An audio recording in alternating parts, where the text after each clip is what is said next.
जिंदाबाद, ममता बनर्जी जिंदाबाद, रिपुन बोरा जिंदाबाद, राधेश्याम বিশ্বাস जिंदाबाद, লড়বে কারা তৃণমূল, এগিয়ে তারা তৃণমূল, লড়ছে কারা তৃণমূল, বিজেপিকে হারাবে কারা তৃণমূল। শিলচর লোকসভা কেন্দ্রের তৃণমূল কংগ্রেসের প্রার্থী রাধেশ্যাম বিশ্বাসের ভোট প্রচারে সোমবার কালাইন কাঠিগড়ায় একাধিক সভা করলেন প্রদেশ তৃণমূল সভাপতি প্রাক্তন মন্ত্রী রিপুন বরা সহ রাজ্যসভার সাংসদ সুস্মিতা দেব। কাঠিগড়া ব্লক কমিটির সভাপতি বুরহান উদ্দিন মজুমদারের পৌরোহিত্যে কাঠিগড়ার চিরাগি বাজারে অনুষ্ঠিত সভায় শাসক দল বিজেপি এবং কংগ্রেসের কঠোর সমালোচনা করেন সুস্মিতা দেব। তিনি বলেন, শিলচরে বিজেপিকে ওয়াকওভার দিতেই তুলনামূলক কম শক্তিশালী প্রার্থী করেছে কংগ্রেস, ফলে বিজেপিকে ঠেকাতেই অনেকটা বাধ্য হয়ে প্রাক্তন সাংসদ রাধেশ্যাম বিশ্বাসকে প্রার্থী করেছে তৃণমূল। সুস্মিতা দেবের বক্তব্য আমাদের কাছে রয়েছে, আমরা আপনাদের শোনাবো। সঙ্গে প্রদেশ তৃণমূল কংগ্রেসের সভাপতি প্রাক্তন মন্ত্রী রিপুন বরার বক্তব্য আপনাদের সামনে তুলে ধরার চেষ্টা করব। কি বলেছেন এই দুই তৃণমূল কংগ্রেসের নেতৃত্ব, শুনুন। মোদিজি কি বলেছিলেন, না খাউগা না খানে दूंगा, কিন্তু আজকে বিজেপি দলকে আমি ধিক্কার জানাচ্ছি। যাদের এগেইনস্টে ইডি সিবিআই কেস আছে, যাদের বিরুদ্ধে কেলেঙ্কারির চার্জশিট রয়েছে, যাদের এগেইনস্টে সিবিআই তদন্ত করছে, সেই ধরনের নেতারা আজকে কংগ্রেস ছেড়ে বা অন্যান্য দল ছেড়ে ওরা বিজেপিতে অন্তর্ভুক্ত হচ্ছে। তো সব চোর আর সব ডাকাতরা যদি বিজেপিতে গিয়ে অন্তর্ভুক্ত হয়ে যায়, তবে ভ্রষ্টাচার নিয়ে আমি বিজেপির বন্ধুদের বলবো যে আপনারা কম ভাষণ দিবেন। যদি আরো 5 বছর মোদী সরকার থাকে, প্রথম কথা গণতন্ত্র আর থাকবে না, গণতন্ত্র কিন্তু আর থাকবে না। মোদী সরকার আবার আসলে আবার কোনো ইলেকশন হবে কিনা আমি জানি না, যে আপনারা আবার ভোট দেওয়ার সুযোগ পাবেন কিনা যদি আবার মোদী সরকার হয়। আপনারা বিচার করে দেখবেন, আরেকবার যদি বিজেপির সরকার হয়, তবে তো বরাকের ছেলেমেয়েরা কোনো দিনই চাকরি পাবে না। আমি বলবো যে আসামে বিজেপির সঙ্গে লড়াই করার মতো যদি আজকের দিনে কোনো দল থাকে, সেটা হলো মমতা ব্যানার্জির দল, সর্বভারতীয় তৃণমূল কংগ্রেস।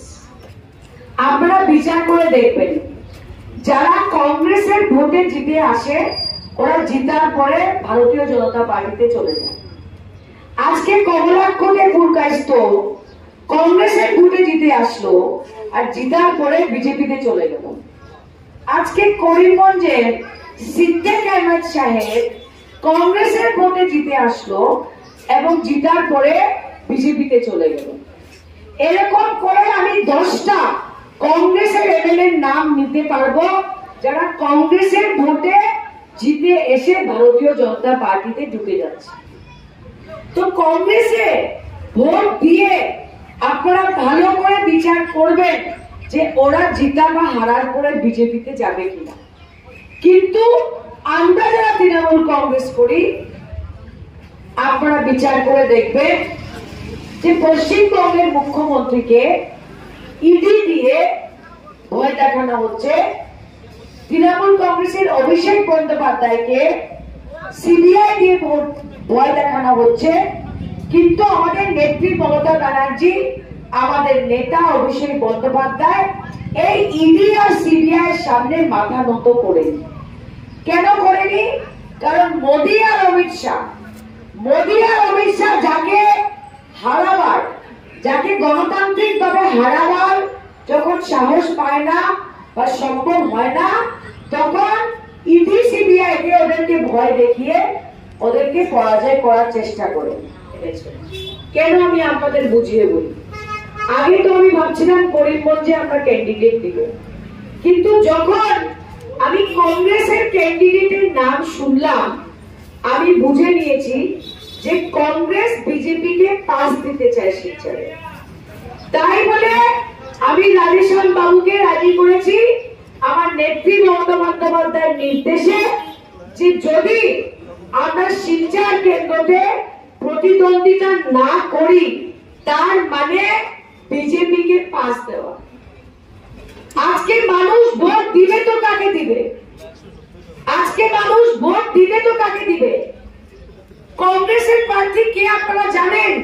যে শিলচরে ওয়ার্ড কমিশন আসামের বিজেপি লিডারগুলির ভাষণ কি?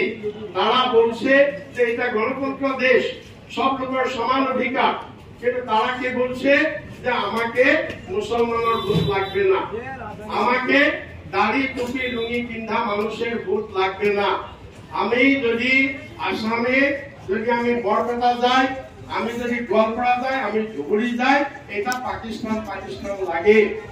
আসামের চিফ মিনিস্টার এরকম বক্তব্য রাখছে, বাকি বিজেপি নেতাগুলি এরকম বক্তব্য রাখছে।